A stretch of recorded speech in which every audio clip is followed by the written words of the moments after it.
नमस्कार दोस्तों, मैं आपके सामने आज फिर हाजिर हुआ हूँ एक नया टॉपिक लेकर, राजस्थान की झील। इससे पहले थोड़ा 1 मिनट का वक्त लेऊंगा।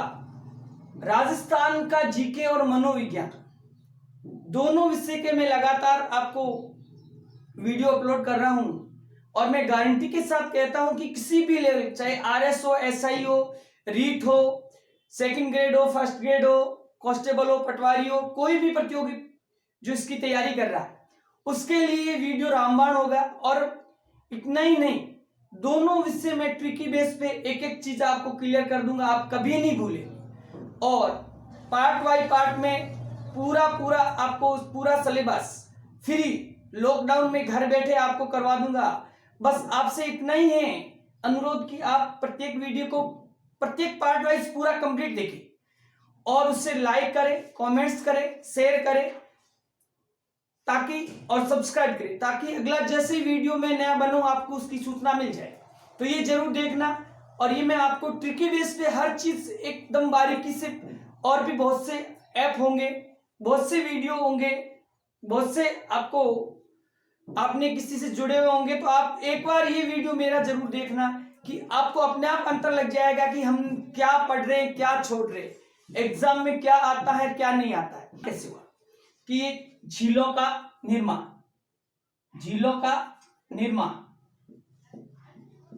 निर्माण झीलों का दो प्रकार से होता है। एक है ज्वालामुखी द्वारा निर्मित, ज्वालामुखी द्वारा, और ज्वालामुखी द्वारा निर्मित झीलों को क्या कहते हैं? काल्डेरा झील कहते हैं, काल्डेरा झील कहते हैं। ज्वालामुखी द्वारा निर्मित झीलों को कौन सी झील कहते हैं? काल्डेरा झील कहते हैं। और इसका उदाहरण क्या? राजस्थान में उदाहरण है पुष्कर झील, पुष्कर झील और रामगढ़ झील, रामगढ़ झील। पुष्कर झील कहां पर है? अजमेर है। और रामगढ़ झील कहां पर है? बारा। इन दोनों ये झील किसका उदाहरण है? ज्वालामुखी द्वारा निर्मित झीलें हैं। और इससे ज्वालामुखी से निर्मित झीलों को क्या कहते हैं? काल्डेरा झील कहते हैं। यहां से ध्यान रखना इंपॉर्टेंट है। दूसरा है आंतरिक भूगर्भीय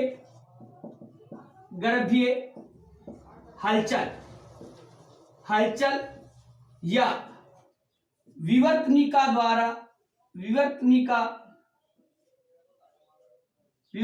द्वारा निर्मित झील।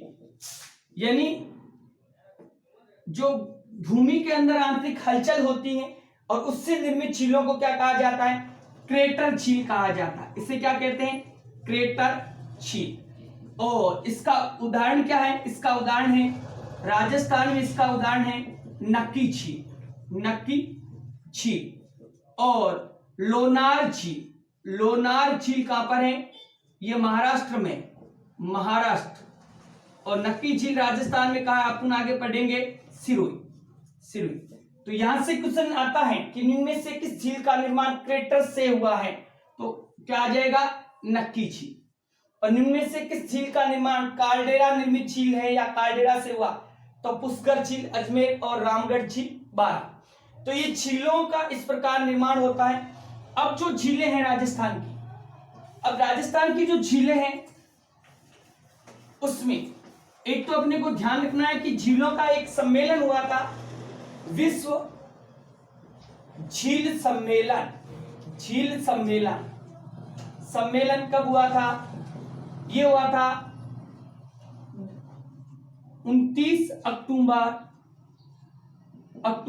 2007 को। कहां पर हुआ था? उदयपुर में हुआ था। और ये विश्व स्तर का 12वां सम्मेलन था। कौन सा सम्मेलन था? 12वां सम्मेलन। जब हुआ था तब एग्जाम में करंट में वैसे बहुत बार है, लेकिन फिर भी अपने को ध्यान रखना है कि विश्व झील सम्मेलन 29 अक्टूबर 2007 को हुआ था और उदयपुर में हुआ था। ये विश्व स्तर का सम्मेलन था। अब जो झीलें हैं, झीलों की बात करूं तो दो प्रकार की झील है राजस्थान में, दो प्रकार की हैं। एक है खारे पानी की और दूसरी कैसी है? मीठे पानी की। यानी खारे पानी की झीलें और मीठे पानी की झील, दो प्रकार की झीलें। अब खारे पानी की झीलें है ना, इसमें भारत की सबसे बड़ी झील कौन सी है? खारे पानी की भारत की सबसे बड़ी झील कौन सी है? चिल्का झील। कौन सी झील है? चिल्का झील। कहां पर पड़ती है? उड़ीसा पड़ती है, उड़ीसा। चिल्का झील उड़ीसा। इस झील के किनारे क्या है? किनारे भारतीय नौसेना का मुख्यालय है। किस झील के किनारे? चिल्का झील के किनारे। अब है राजस्थान की सबसे बड़ी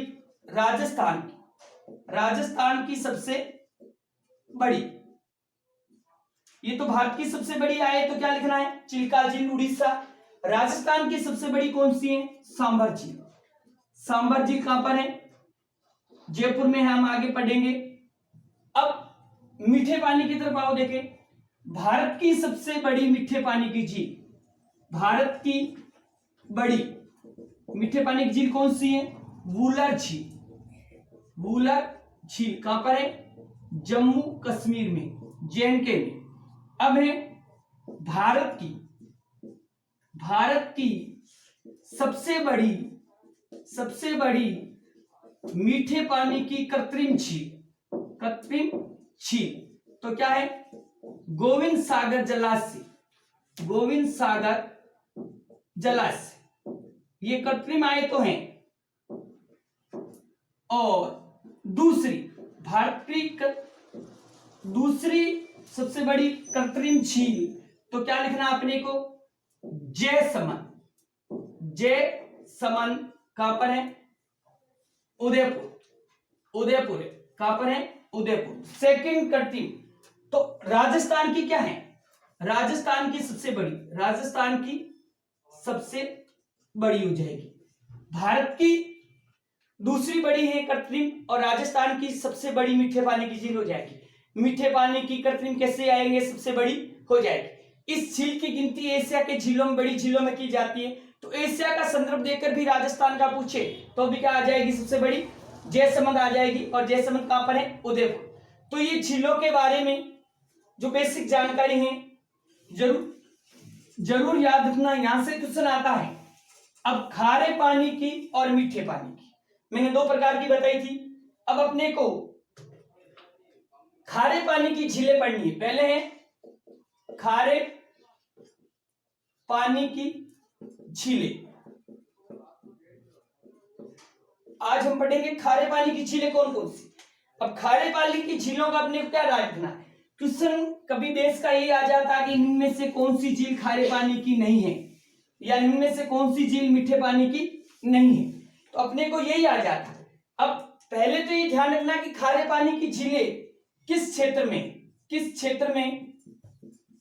तो पश्चिमी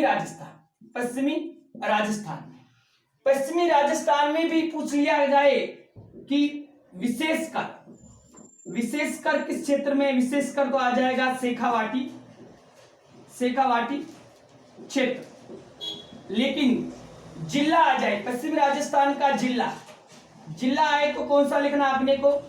नागौर। सर्वाधिक खारे पानी की झीलें किस जिले में है? तो नागौर में सर्वाधिक। और क्षेत्र आए तो पश्चिमी राजस्थान का मरुस्थलीय भूभाग। अब पश्चिमी राजस्थान के या मरुस्थलीय भाग में अस्थायी खारे पानी की झीलों को क्या कहते हैं? अस्थायी खारे पानी की झीलों को क्या कहते हैं? क्या कहते हैं? प्लाया झील। क्या कहते हैं? प्लाया झील। तो अब क्वेश्चन यहां आता है कि प्लाया झील क्या है? तो पश्चिमी मरुस्थलीय भूभाग में बनी अस्थायी खारे पानी की झीलों को क्या कहते हैं? प्लाया झील कहते हैं। क्या कौन सी झील कहते हैं? प्लाया झील। और खारे पानी की झीलें सर्वाधिक किस क्षेत्र में? पश्चिमी राजस्थान। और पश्चिमी राजस्थान के भी विशेषकर आ जाए तो शेखावाटी क्षेत्र। और सर्वाधिक किस जिले में? तो क्या है? नागौर जिले में। कौन से जिले में? नागौर। अब खारे पानी की झीलें कौन कौन सी, तो अपने को एक कोड याद रखना है, साड़ी का पल्लू पीछे से कुत्ता ने फाड़ा रे, फाड़ा रे। पश्चिमी राजस्थान में एक महिला दूर से पानी भर के ला रही थी। पश्चिमी राजस्थान में पानी भी कैसा है, खारा, और वो भी दूर दूर से घड़ों में मटकों में भरकर ला रहा था। तो पानी का मटका भरकर चल रही थी, पीछे से कुत्ते ने क्या किया, साड़ी का पल्लू खींचकर फाड़ दिया। मटका गिर गया, फूट गया। घर आती है तो घर वाले, उसकी सास पूछती है कि पानी कहाँ गया, मटका कहाँ गया, तो वो क्या बोलती है गुस्से में आके, साड़ी का पल्लू पीछे से कुत्ता ने फाड़ा अरे। क्या कहती है, साड़ी का पल्लू पीछे से कुत्ता ने फाड़ा अरे। अब सा से कौन सी हुई, सांभर झील। डी से कौन सी हुई, डीडवाना झील। का से कौन सी हुई, काछोर झील। या कौन सी हुई, एक और है, कावोद झील। काछोर पल्लू। पै से कौन सी हुई, पंचभद्रा, भद्रा, पंचभद्रा। और लू से कौन सी हुई, लूणकरणसर झील। पीछे से क्या कौन सी हुई, पीथमपुरी, पीथमपुरी। और कू से कौन सी हुई, कुचामण। ता से कौन सी हुई, ताल छापा। ने से कौन सी हुई, नावा। फा से कौन सी हुई, फलोदी। डा से क्या हुई, डेगाना। और ए से कौन सी हुई, रेवासा। ये सारी झीलें हैं। कोड क्या बोलो, देखिए, साड़ी का पल्लू पीछे से कुत्ता ने फाड़ा अरे। सा से कौन सी हुई, सांभर। सांभर कहां पर पड़ती है, जयपुर। सांभर झील कहां पर है, मुख्यतः जयपुर। डीडवाना कहां पर है, नागौर। पंचभद्रा कहां पर है, बाड़मेर। लूणकरणसर कहां पर है, बीकानेर। पीथमपुरी कहां पर है, सीकर। कुचामण कहां पर है, नागौर। और तालछापर कहां पर है, चूरू। नावा कहां पर है, नागौर। डेगाना कहां पर है, नागौर। रेवासा कहां पर है, सीकर। और फलोदी कहां पर है, जोधपुर। तो ये होगी आपकी। अब देखो सबसे ज्यादा कहां है, कौन सा जिला आ रहा है आपके सामने, नागौर और नागौर। तो सर्वाधिक झीलें कहां पर है, नागौर। यहीं से क्लियर हो रहा कोड से भी, ठीक है। सांभर जयपुर है, डीडवाना नागौर है, पंचभद्रा बाड़मेर है, लूणकरणसर बीकानेर है, पीथमपुरी सीकर है, कुचामण नावा देगाना नागौर, तालछापर चूरू है, फलोदी जोधपुर और रेवासा सीकर है। तो सारे खारे पानी की झीलों का कोड है। एक इतना सा कोड रखना याद, बाकी आए तो आंख बंद करके क्या ठोकना है, मीठे पानी की झीलें ठोकना, बस इतना ही ध्यान रखना। ये सारी खारे पानी की थी, बाकी आंख बंद करके मीठे पानी की झील लगाना है। तो ये थी हमारे खारे पानी झीलों का कोड या राजस्थान के खारे पानी की झीलें।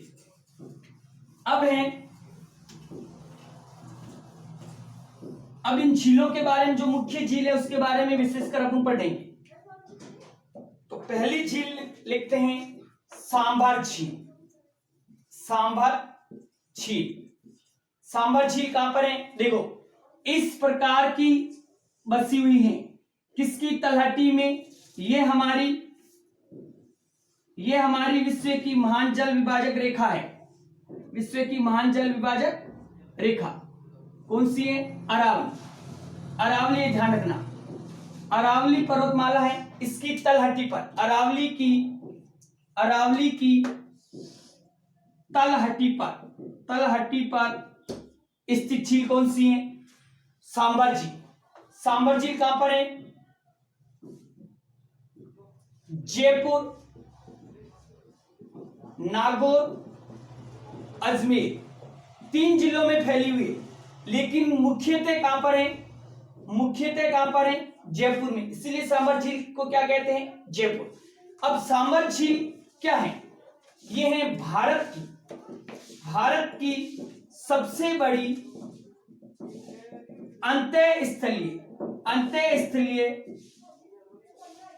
स्थलीय नमक उत्पादन की झील, भारत की सबसे बड़ी। अब कुल नमक कितना होता है? कुल नमक आंतरिक, अंतःस्थलीय आंतरिक, आंतरिक भागीय कुल नमक कितना है भारत का? 8.7%। भारत का कितने प्रतिशत नमक का उत्पादन होता है? 8.7%। राजस्थान का कितना होता है? 80%। राजस्थान का कुल नमक का उत्पादन, भारत के कुल नमक का 8.7% होता है अंतःस्थलीय झीलों की दृष्टि से, और राजस्थान के कुल नमक का कितने प्रतिशत होता है? 80%। यहां से ध्यान रखना बहुत इंपॉर्टेंट है। अब इसका विस्तार जो है, विस्तार किससे किसके बीच में? ये फैली हुई है आपकी 74 डिग्री अक्षांश देशांतर से 75 डिग्री देशांतर, 27 डिग्री अक्षांश से 29 डिग्री अक्षांश के बीच फैली हुई है।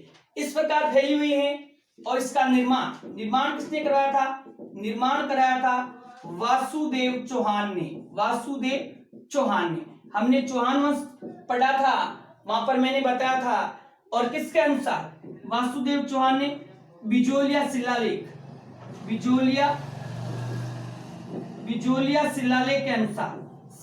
के अनुसार कब?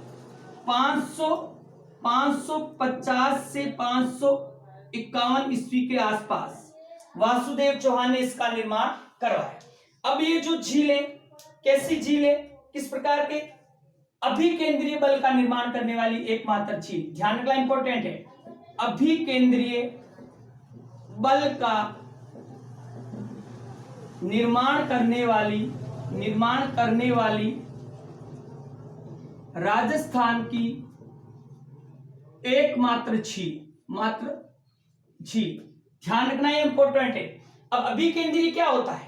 अभिकेंद्रीय होता है बाहर से केंद्र की ओर। दो प्रकार के होते हैं, एक अपकेंद्रीय बल पर आधारित क्या है? हमारा जो छाछ दही से जो मक्खन निकालते हैं तो वो अपकेंद्रीय बल होता है, केंद्र से बाहर की ओर। अभिकेंद्रीय क्या होता है? बाहर से केंद्र की ओर। क्योंकि अभिकेंद्रीय बल कैसे बनाती है?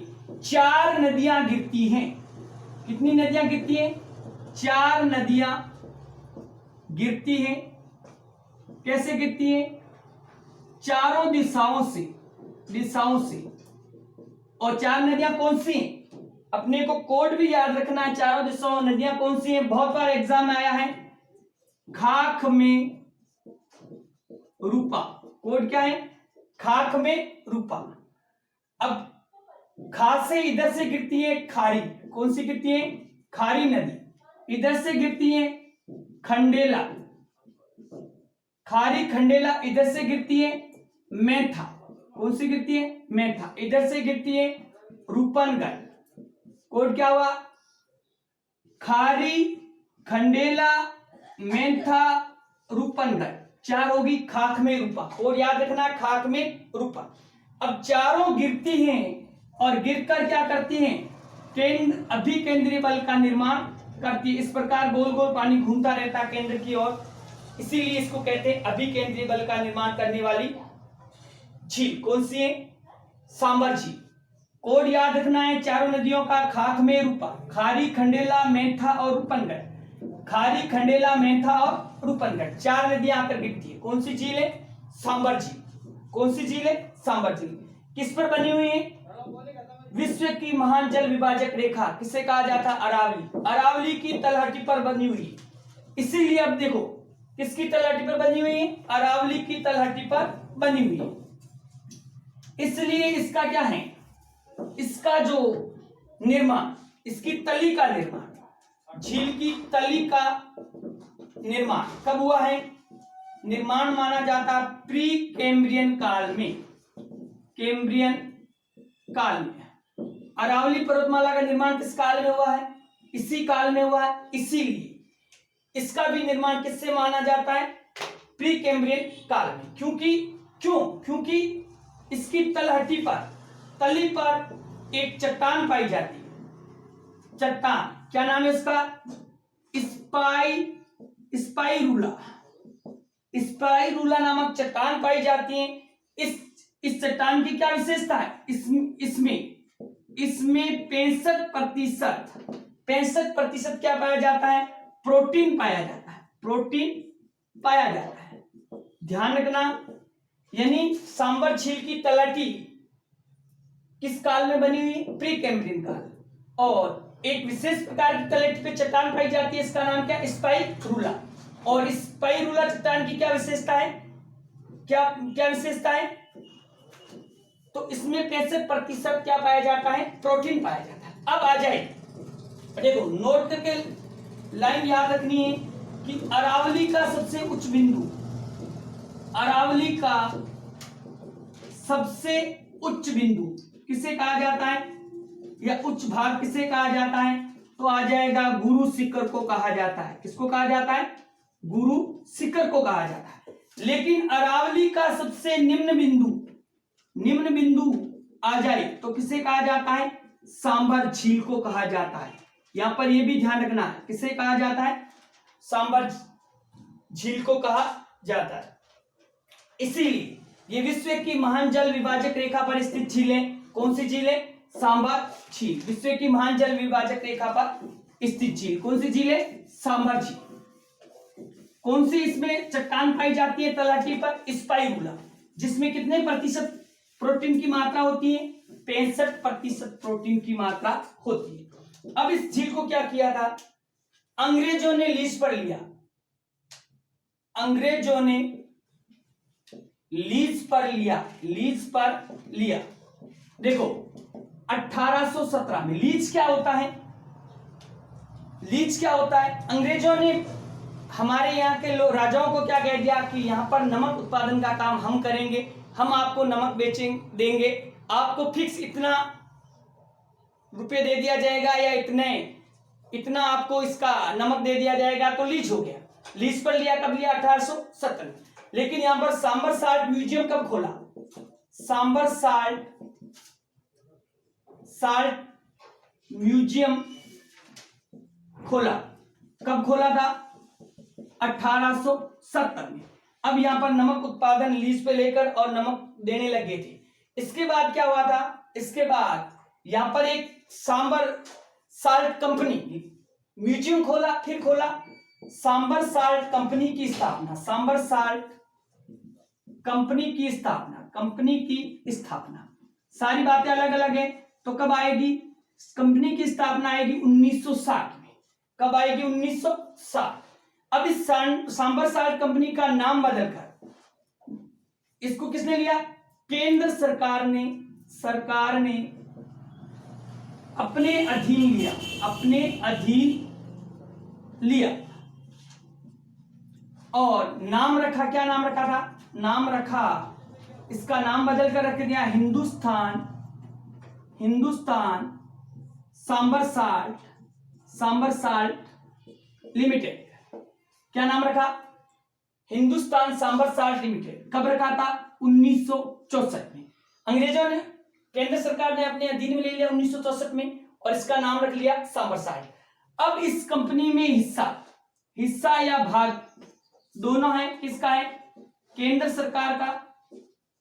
केंद्र सरकार अनुपात राज्य सरकार। केंद्र सरकार का कितना है? 70 अनुपात राज्य सरकार का कितना? 30। यानी जो यहां से इनकम होती है टोटल, उसका 70% किसका हिस्सा रहता है? केंद्र सरकार का। और 30% किसका रहता है? राज्य सरकार का। तो इस प्रकार अंग्रेज लीज पे लेते हैं 17 में, सांबर साल्ट म्यूजियम खोलते हैं 70 में, कंपनी की स्थापना 60 में होती है, 64 में केंद्र सरकार के अधीन किया जाता है और अब उसके बाद क्या किया जाता है? नमक का उत्पादन किया जाता है। इसीलिए अब ये मैंने आपको बताया था कि एशिया की अंतःस्थलीय नमक उत्पादन की सबसे बड़ी झील भी आई तो क्या लिखनी है? सांबर झील। भारत की भी सबसे बड़ी अंतःस्थलीय नमक उत्पादन झील आए तो भी क्या लिखनी है? सांबर झील। अब देखो नमक उत्पादन की विधियां। अब नमक कैसे उत्पादन किया जाता है? तो दो विधि है। एक है क्यार विधि और दूसरी है रेस्ता विधि। क्यार और रेस्ता। अब देखो क्यार में क्या होता है? क्यार विधि में क्या होता है? पानी को क्यारी में भर दिया जाता है। क्यारी बनाई जाती है और उस क्यारी में खारा पानी भर दिया जाता है। धूप में पानी क्या होता है, भाप बनकर उड़ जाता है और पीछे नमक बच जाता है, उसको इकट्ठा करके थैलियों में या पाउच में भर दिया जाता है। रेस्ता विधि में क्या होता है, रेस्ता विधि में ऊपर से हवा में पानी गिराया जाता है, पानी गिराया जाता है। हवा से ऐसे ऊपर से पानी गिराया जाता है, तो पानी क्या होता है, पानी ऐसे यहां से गिराते हैं हम, बाल्टी या भर के इसको पानी को गिराते हैं, तो पानी तो बह जाएगा और नमक सीधा गिरेगा, ये सीधा गिरेगा, नमक हो गया और ये हो गया पानी। पानी हवा में उड़कर बह जाएगा और नमक भारी होता पानी से तो सीधा नीचे गिर जाएगा और उसको इकट्ठा करके पैकिंग कर लिया जाता है और बेच दिया जाता है बाजार के अंदर। तो ये नमक उत्पादन की दो विधियां थी, कौन सी थी, क्यार विधि और रेस्ता विधि। अब है झील के किनारे। झील के किनारे क्या क्या है, झील के किनारे किनारे क्या क्या है, सांबर झील के किनारे क्या क्या है। तो सबसे पहली बात याद रखनी अपने को किनारे की, क्वेश्चन कई बार आया हुआ है, राजहंस पक्षी पाया जाता है, और कौन सा पक्षी पाया जाता है, कुर्जा पक्षी भी पाया जाता है। और क्या है, देवयानी तीर्थ स्थल है, तीर्थ स्थल। देवयानी जिसे क्या कहते हैं, देवयानी को क्या कहते हैं, इसको कहते हैं तीर्थों की नानी। तीर्थों की क्या कहते हैं, नानी कहते हैं, तीर्थों की नानी अर्थात देवयानी, याद रह जाएगा ना, बहुत है। अब देवयानी और क्या है, रामसर साइट जो मैंने आगे हम पढ़ेंगे, ईरान का रामसर शहर है, वहां पे सम्मेलन होता है और नम भूमि या आर्द्र भूमि को रामसर साइट घोषित करते हैं। तो ये राजस्थान का रामसर साइट है जो प्रथम है, पहला रामसर साइट है। अभी दो रामसर साइट है, पहला यहाँ पर है सांबर झील के किनारे, दूसरा हम आगे पढ़ेंगे अभ्यारण्य, तो मैं बताऊंगा केवलादेव घना पक्षी विहार भरतपुर में। तो रामसर देवयानी तीर्थ स्थल है, रामसर साइट है, और क्या है, नालीसर मस्जिद है, और क्या है यहाँ पर, शाकंभरी माता का मंदिर, और क्या है, शाकंभरी माता का मंदिर। और क्या पाई जाती है, दो प्रकार की झाड़ियां पाई जाती है, झाड़ियां। ये झाड़ियां क्या है, दो प्रकार की, कौन सी है, एक तो है स्वेडा फ्रूटी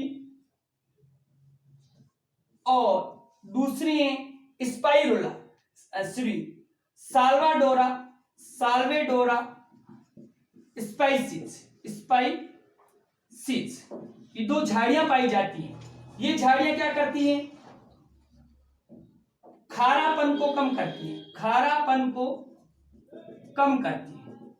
किसके खारापन को, पानी, जो झील के पानी का जो खारापन है उसको कम करती हैं। दो झाड़ियां हैं, एक है स्वेडा फ्रूटी और दूसरी कौन सी है, साल्वाडोरा स्पाइसिस। दो विशेष प्रकार की झाड़ियां पाई जाती है। तीर्थों की नानी क्या कहलाती है, देवयानी। किस झील के किनारे, सांबर झील के। राजस्थान का प्रथम रामसर साइट यानी आर्द्र भूमि, नम भूमि, वेटलैंड क्षेत्र भी कहते हैं, ध्यान रखना। नालीसर मस्जिद, शाकंभरी माता का मंदिर कहां पर है, सांबर झील के किनारे। तो ये हमारा सांबर झील हुआ, राजस्थान का सांबर झील पूरा हुआ। अब दूसरा झील है, लिखो देखे, दूसरे झील का नाम है डीडवाना झील। कौन सा झील है, दूसरा है आपका नेक्स्ट खारेपाली का झील है डीडवाना झील। कौन सा झील है, डीडवाना झील। अब आपको पता है डीडवाना झील है कहां पर, डीडवाना झील कहां पर है, नागौर, बताया था मैंने। अब इस झील को स्थानीय भाषा में क्या कहते हैं, स्थानीय भाषा में इसे कहते हैं खाल्डा। क्या कहते हैं, खाल्डा कहते हैं। अब यहां पर Rajasthan chemicals works limited, Rajasthan chemicals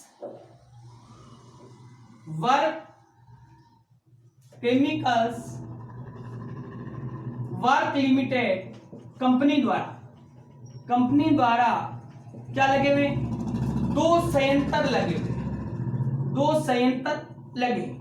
इस झील के किनारे Rajasthan chemicals works limited company द्वारा 2 संयंत्र लगे हैं। एक है सोडियम सल्फेट का, पहला संयंत्र किसका है? सोडियम सल्फेट का। दूसरा है सोडियम सल्फाइड का, सोडियम सल्फाइड का, सोडियम सल्फेट और सोडियम सल्फाइड का है। ठीक है, 2 संयंत्र लगे। इस झील का जो नमक है, नमक खाने योग्य नहीं है, खाने योग्य नहीं है। यही क्वेश्चन आया था अभी, इसमें से बहुत से क्वेश्चन आए हैं सीधे सीधे। खाने योग्य नहीं, इसलिए इसका प्रयोग कहां पर होता है? प्रयोग होता है उद्योगों में, उद्योग धंधों में होता है, उद्योग में होता है, और विशेषकर किसमें? चमड़ा उद्योग और कागज उद्योग। चमड़े को साफ करने के लिए टैकिंग, चमड़े को टैकिंग विधि द्वारा साफ किया जाता है, और कागज उद्योग में इसका प्रयोग किया जाता है। अब इस झील के किनारे क्या है? झील के किनारे जो स्थानीय लोगों द्वारा नमक का उत्पादन किया जाता है। आपने देखा होगा कि जो चीज जहां पर होती है, आसपास के लोग होते हैं, अपने खेतों में भी उसके कुछ न कुछ आसपास में उसका होता है, तो उत्पादन शुरू कर देते हैं। तो देवल, देवल क्या कहा जाता है? देवल कहा जाता है कि स्थानीय लोगों द्वारा नमक उत्पादन, स्थानीय लोगों द्वारा नमक उत्पादन कंपनियों को क्या कहते हैं? देवल कहते हैं। और स्थानीय लोग जो नमक उत्पादन करते हैं, नमक का ब्रांड क्या है? ब्रांड है ब्राइन, इसे ब्राइन कहते हैं। तो देवल क्या है? स्थानीय लोगों द्वारा डीडवाना झील के किनारे नमक उत्पादन की जो कंपनियां स्थापित की रखी है, उसे क्या कहते हैं? देवल कहा जाता है।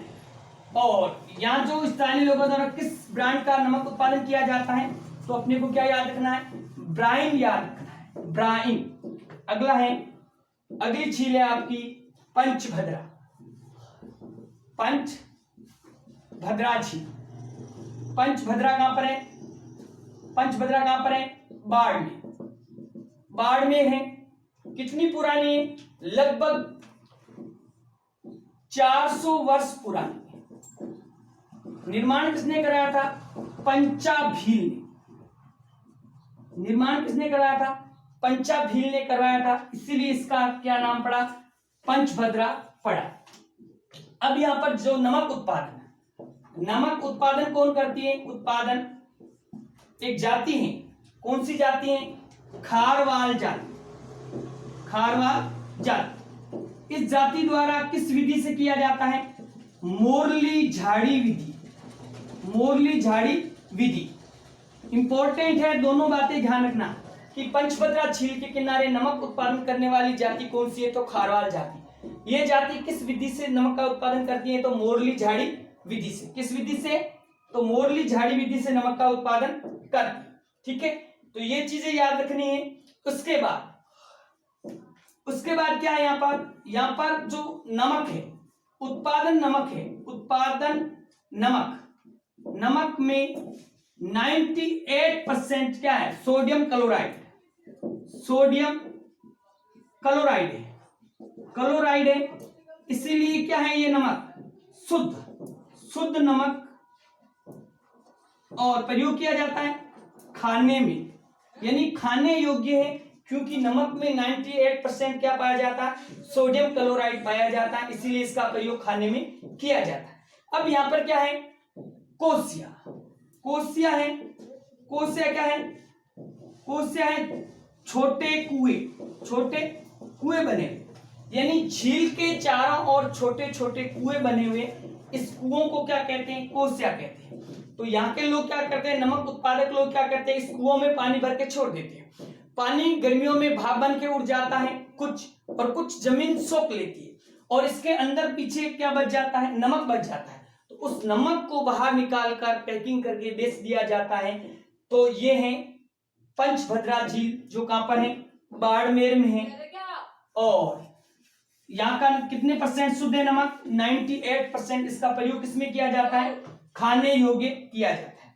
अब है अगली झील है आपकी कावोज। कावोज झील कहां पर है? कावोज झील है आपकी जैसलमेर। कहां पर है? जैसलमेर, जैसलमेर में है। और इस झील की क्या विशेषता है? इसका उत्पादन नमक 100% शुद्ध नमक है, इसलिए इसका प्रयोग किसमें किया जाता है? खाने में किया जाता है। तो 100% शुद्ध नमक उत्पादन वाली झील कौन सी है? कावोज झील। कौन सी झील है? कावोज झील। अगला है आपका रेवासा झील। मैंने बताया था कहां पर है? सिक्कर। इसका एक ही चीज याद रखना है रेवासा में कि रेवासा झील का उल्लेख किसने किया? उल्लेख किया था कर्नल जेम्स टोड ने किसमें किया था? अपनी रचना एनाल्स ऑफ एंटीक्विटीज में किया। ये टोड की रचना थी एनाल्स, जिसमें किस झील का उल्लेख मिलता है? रेवासा। इंपॉर्टेंट लाइन है, ध्यान रख लेना आप कि किस झील का उल्लेख टोड ने किया था। अगली है आपकी लूणकरणसर झील। अपने को एक ही याद रखना है कि वर्तमान में यहां पर नमक उत्पादन कार्य बंद है। लूणकरणसर वही है जिसका उपनाम है राजस्थान का राजकोट। मूंगफली उत्पादन की दृष्टि से अग्रणी होने के कारण इसे राजस्थान का क्या कहते हैं? राजकोट कहते हैं। तो अभी लूणकरणसर झील है जो वहां पर नमक उत्पादन नहीं किया जाता। अब आगे है आपका नावा। तो नावा में अपने को ये याद रखना है, यहां कोई झील नहीं है। ध्यान रखना, झील नहीं है। मैंने कोड में लिखाया है, लेकिन यहां झील नहीं है। ध्यान रखना, झील नहीं है। क्योंकि यहां पर इसीलिए मैंने कोड में लिखा है कि यहां पर है नाव में क्या है? नागौर है। क्या है यहां पर? आदर्श लवण फर।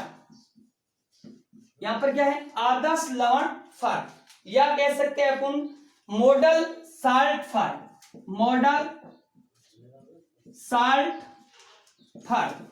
यहां पर मॉडल साल्ट फर में, आदर्श लवण फर में यहां पर क्या किया जाता है? क्या किया जाए? इसकी स्थापना कब हुई थी? स्थापना अपने को लिखनी है 2002। स्थापना किसने की थी? हिंदुस्तान सांबर साल्ट लिमिटेड ने। हिंदुस्तान सांबर साल्ट कंपनी ने इसकी स्थापना किसने की थी? ध्यान रखना, हिंदुस्तान सांबर साल्ट कंपनी ने की थी। कब की थी स्थापना? 2002 में।